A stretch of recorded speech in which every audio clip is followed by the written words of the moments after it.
Hello all, Nice Day here, bringing you another knife review of this, the Petrified Deep Sea. It is not fish named, but it is aquatic themed, so I suppose that's right. Though I don't know if the name fits the knife. Oh well. What we're looking at here is this very, very attractive carbon fiber that I like quite a bit. It's kind of a unidirectional carbon fiber, paired with one of my favorite carbon fibers, this silver twill. I think it has another name, Alatex or something like that. I don't remember.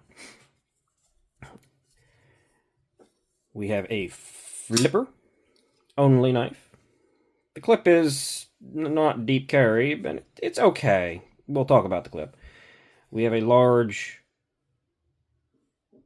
trailing point. Yeah, there's a little bit upswept there.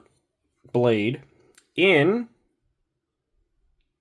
K110, which is fancy D2.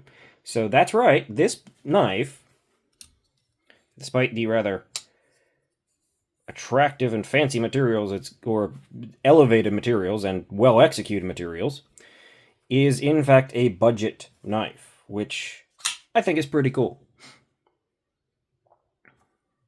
I know that this was talked about a tiny bit when it first came out, I think, but I don't think it got the love it deserves, so I want to mention it here, review it, and stuff like that. So, blade length. Let's get the specs, I should say. To the front of the scale, which is typically where I measure because I usually measure from that front of the scale to the end of the scale, the blade length is about 3 5/8. Maybe a tiny hair over that. But if you want to go all the way down here to where the plunge grind, I guess, begins, you're at 3.85 inches, 3.9 maybe, almost 4 inch from to there and there. So this is a pretty sizable knife. Handle length is 5 1/8, and the overall is 8.8. It's just over that 7 3/4 mark, so it's a good size knife, which we will see in our comparisons that will take place right now. Yes. Okay, I don't know what that was, but sure. Yeah, I gotta push more of this over here because this thing is big. Civivi Elementum for the small knife comparison, and the ever nice sounding Civivi Conspirator for the full-size knife comparison. And as you can see, this thing dwarfs them. This is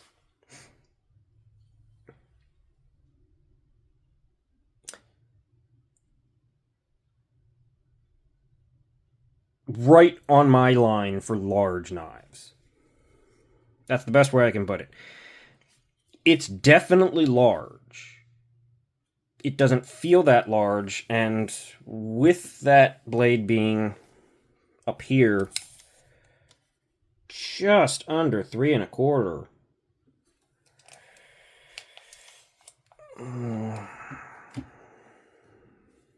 Yeah, I'm still going to call this one large. Normally, I would cut it off and still say it's just on the max size of a full-size knife. And despite it feeling pretty lithe and slim in the hand, it is undoubtedly a big knife. So, yep, this is a large one. This is, in fact, possibly the first true large knife that I have reviewed on this channel. Possibly.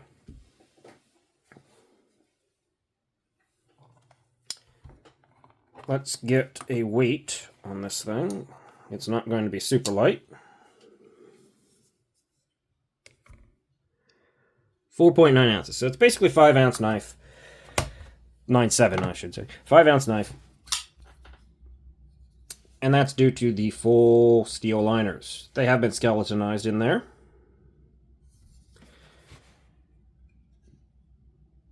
But honestly, for the size of this knife, it's not that heavy.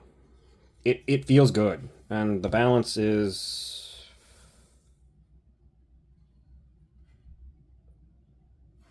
right there. So, pretty close to where you want it. it feels good. Let's do a hardware check real fast. I believe this is a T8 in here. It is indeed. Gotta check. You never know. T8 on the pivot, T6 everywhere else, which is unfortunate. I don't like seeing that. I don't like T6. I'm a little less critical of it on certain knives when the T6 feels like it's a decent T6. Like, this one's not bad. These are pretty tooled pretty deeply. Though I still don't like it. I don't like seeing T6, period, but what are you gonna do? Especially, they like using them on budget knives, but at the same time, budget knives typically have the worst quality screws compared to the higher and harder stuff. So, I don't know. Just stop using T6, people.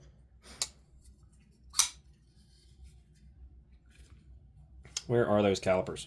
There they are. And they're on. Okay. This knife's hard to tell. It gives the appearance of a chamfer. I mean, not a chamfer, a contour, but I don't think it technically is. You've got like a big chamfer here that slowly kind of curves its way up, and another one here, and the top, the apex, is flat, but it does give the appearance and kind of feel like a contoured knife. So it's a good way to do it without actually doing it, basically. 0.629. No, yeah, 0.629, 629,000. So it's over half an inch. This is a reasonably thick knife. And that's not including the pocket clip, as I typically don't include the pocket clip. Blade stock. 140 thousandths. Can we get it to... Oh, there we go. Almost exact. Or exact. So it's reasonably thick blade stock. It's not super thin.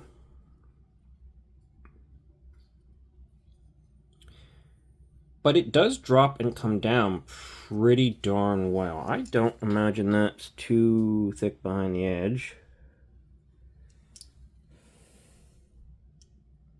No, it's a little thicker than that, though. I mean, come on. What? Really? 13, 14 thousandths behind the edge? Am I really behind the edge here?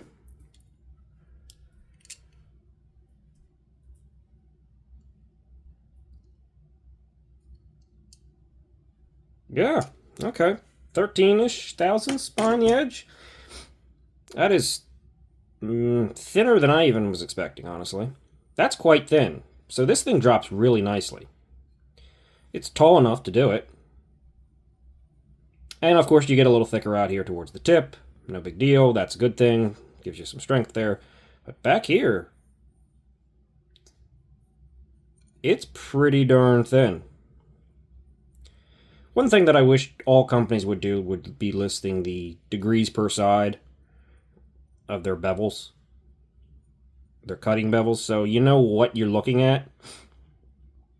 I mean, if you get a knife and you see, wow, in the picture that thing has the tiniest little cutting bevel ever, and then you read that the blade stock is 160 thousandths and degrees per side is like 35. Yeah, no wonder it's got a tiny blade. If you put a 15-degree edge on that thing, you're gonna have a giant bevel. I'd like to know what I'm looking at, so I know what kind of life expectancy and what kind of performance you can expect, because geometry cuts, and even if you're not going to give us a degree, behind the edge thickness, at least give us the degrees per side that you're sharpening these things at. That's just a little side tangent for me. So yeah, this thing's like 14, 15 thousandths behind the edge, maybe even 13, so I'm going to call it a 14. That's really good. And this knife is deceptively sharp. It feels slicker, but it does bite without you even realizing it. Which I was pleasantly surprised to see, because I have carried this thing a couple times. for a while. I've had it for a little while, but I've carried it a number of times. I haven't carried it like for a single week in a row, but I have carried it and used it. And it's sharp. And it cuts well. I mean, you don't really, and honestly, even though with trailing points you don't oftentimes get good access to the tip, it's not terrible here. I mean, you're definitely high up, but it's not as terrible because they have it cut in so extremely. I mean, yeah, it's not as good for certain things. Sure, if you're just looking for a package or utility cutter, you gotta probably go with a knife that's more shaped like that. But slicing, cutting, this works. It does its job very well. Alright, now that we're out of the specs, and I kind of already started talking about the finer points of the knife, we shall start here up at the tip. We've got a satin D2 basically blade with this wedge here. Very smooth, nice wedge. We have some jimping here. It's not really functional jimping, though it does give you, like, you can feel it really well. It's rounded so much that it doesn't do much, but I don't know why I noticed this jimping more than others that are oftentimes not very usable. So I know where I'm at, but it doesn't really provide traction. Not that you absolutely need it here. Sharpening choil and plunge grind are actually really good. You have the plunge grind ending right here, very dramatic, very distinct. Sure, I would love to see it up here, but I mean, that's still a ton of life that you are going to be able to sharpen off this knife. You also have a very large forward sharpening choil, and while it's definitely not a finger choil, because you go all the way in it, you're basically on the edge. Because you have so much up here, if you sort of sit your finger primarily on the flat here and rest it against this area, it's kind of a choked up position that's not actually that bad. I don't feel like I'm going to roll into the blade because I'm still so far away from it. I don't necessarily suggest it if you're not confident or comfortable there, but it is there, and it kind of works. Even though it certainly doesn't seem to be intended to be a finger choil of any sort. We also have this weird swedge cut into the flipper tab, and I'm not 100% sure what the heck that's there for. I mean, doesn't really do anything, but it's there. We have a flipper tab that, while the jimping, like the jimping back here, is pretty much pointless, the flipper tab arcs enough that you still get a purchase on it. As I just destroyed my table. Brilliant person. Brilliant. Remember, under camera. Ugh, gotta go remind myself of that. It's got a very strong detent. Very authoritative flip. But because of this angle of the flipper tab, you kind of got more than enough purchase on it. If the flipper tab was a softer angle, you could easily slip off. But this is just one of those things where you're in place and you're definitely going to fire it. It's got a good enough detent that I don't think I could fail it unless I really cheat. Maybe not even then. But it's certainly not a push button because it kind of angles up here and it's not comfortable or easy to do for the push button. So very reliable. Despite arguably not being the best executed flipper tab, it's more than fine. Moving on into the handles, we have bearings in the pivot, if you hadn't figured that out. This is very smooth, actually. It's not completely drop shut, but it is super smooth shake shut and light with a very strong detent. I think probably the lock bar tension is preventing it from being drop shut because it does have a strong detent. The stop pin is up in there, completely out of the way. It is shouldered when open and below the lock bar when closed. So no interference, no problem. It is one of the good things about flippers. Typically you can put the lock bar or the stop pin somewhere where it's not affecting the edge. Moving on to the handles, as I said, we have this black steel liners and this very attractive carbon fiber mix. And again, I think this is sort of the how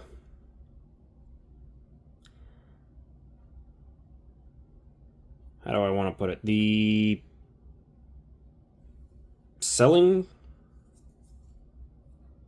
big feature here is just this handle. I don't even know what I'm trying to say at this point. This is the main event. There we go. It's really good looking. I'm not seeing any voids in this carbon fiber, at least not on mine. It's pretty darn well executed. I don't think I've ever seen voids in the silver twill stuff. Probably can happen, but I don't see them here. This is a very attractive handle. We've got the Petrified Fish logo, which again, I'm not super fond of brands on the pivot unless they're abstract. And fortunately, while you can see the PF here, it's still kind of an abstract, just sort of pattern because of the pieces they've added to it. I guess those are the periods after the P and F. But it all comes together to make just something that's abstract enough that it still looks interesting and good, and I don't mind it. So I'm okay with that. I like their logo. We have a backspacer that is geared, and my bet is this is G10. Can't tell for certain, but I'm pretty sure this looks like G10. I don't mind that. It's a backspacer on a budget knife. That's still pretty nice. Lock bar access. It's not cut back super far, but it is cut back for you. You can see it there. And this is chamfered, and you have a ton of access. I mean, you can go wherever you want on this thing. And you can get it from the side pretty easily. Whether you want to go up here and hit your finger with the flipper tab, or you really just want to live wild and let it drop and see what happens. You have all the access in the world. And it's easy.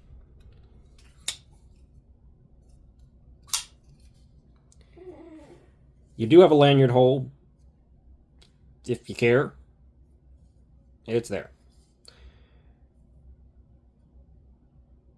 And normally, even though this kind of looks like maybe they prioritized it over the clip, I don't want the clip anywhere near the spine of the blade, so I don't mind that on this one. The clip is kind of the weakest part here, mostly because of this flat up front. If they just got rid of that and left it right here with a continuous rise, this would be a really nice clip. It is a little bit... It could use a little bit more flex to it. Maybe just thin it. I don't know what you would do to it. But in the hand, I mean, it's not a deep carry clip. Your hand cradles it. It's super comfortable. It basically disappears. So in use, it's pretty great. Or, no. Yeah, in hand use, it's pretty great. But in function, yeah, I'm tempted to see if I can find another clip to fit this knife.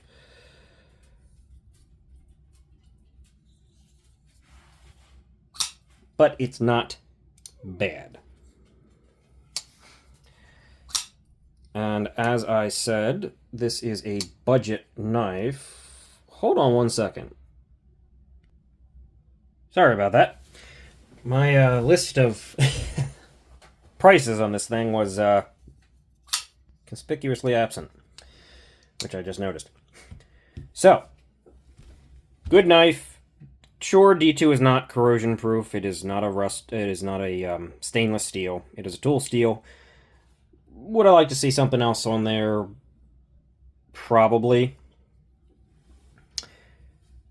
But you're still getting very nice carbon fiber, 2 types, big knife, and the base model of this knife in my Carta comes in at $49 according to my $49.99. So $50 according to my cheat sheet here. This particular, they have a black G10 version with this white twill, silver twill carbon fiber. That comes in at $54, and there's a black and satin version of it. And then this version of it, this is the most expensive version of the knife because it's carbon fiber on carbon fiber. This is $64. There is this version, and there is a black wash blade version with a regular black carbon fiber up here. I like the contrast, and I'm also not super fond of fully blacked out knives in general, unless it's very specific knives with a specific look to them. Though this probably wouldn't be too bad blacked out. But $64 at the most, $54 to get a really good version, and if you don't want the carbon fiber or the G10 or anything like that, and you're willing to just go with the micarta, you're at $50, which is all perfectly reasonable, especially for this really pretty good execution. Petrified Fish did a very good job with this. I've experienced 4 of their knives now, and 3 of them are fantastic. I did my review on the Beluga, and it is very positive because it's a great knife.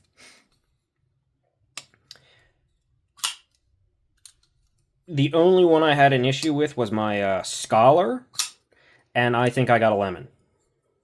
The lock just... I don't know what the lock's doing. It's just not locking. I can just sort of go pop and close that knife. I don't know what that knife's doing, but that one's screwed. I think the crazy one got past QC. It happens, especially on budget knives. You're going to get that occasionally. The Scholar is a very, very reasonably priced knife for the steel, and for everything else, the execution was wonderful. I'm honestly probably going to buy another one just to check out a second one to see that it was just a fluke, because 3 out of 4. Oh, the other one was, I can't remember the other, the Petrified Fish's name. Fish. 3 out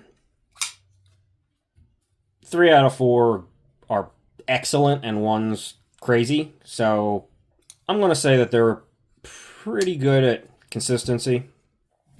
And like I said, I'm definitely going to grab an extra Scholar to check out and do a review on, and hopefully get a better version. Because the one, like I said, the one I have, you just sort of crack, and you can close the knife despite the lock. I like Petrified Fish. I like their designs. I like what they're doing. I like their price point. And they seem to be giving a little extra for that price. And I like this knife. That is all I have to say for my review. Keep it up, Petrified Fish. If you watched to here, like and subscribe. I'd like you to like and subscribe immediately, but I don't think that's going to happen. So we will see you in the next one, or I will see you. Well, there's a dog here, so we will see you in the next one. Bye-bye. Have a good day.